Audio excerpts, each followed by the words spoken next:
Today, I have met the hardest working doctor I have ever known. He never takes a day off, even when his patients do. Sama kayo!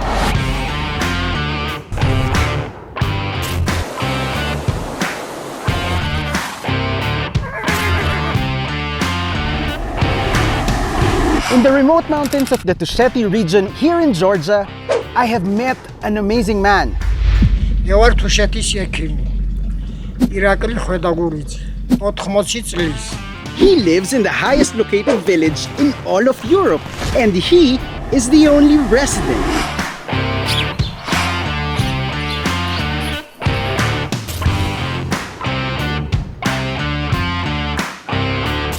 As the only doctor for miles, he serves all the villages surrounding his home. When someone is sick from one of the remote villages, he travels. Doctor, why don't you tell them how you travel to the villages? Ჩემი ტრანსპორტი არის ცხენი და ცხენით გადავადგილდები, ოთხ როდესაც მე. He works 7 days a week, 24 hours a day, all year round.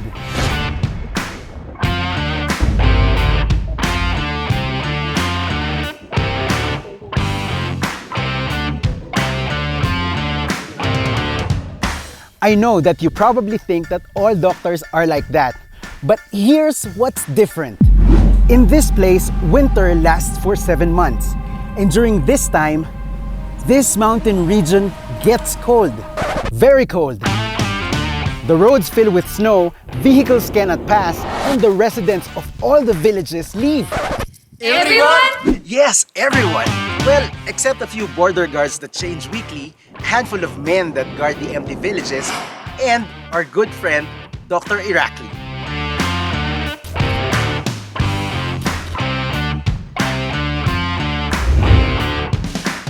Yep, despite all the cold and hardships brought by winter, he stays. He stays to take care of those that fall sick, to give them medicine, and to call for an ambulance when things get worse.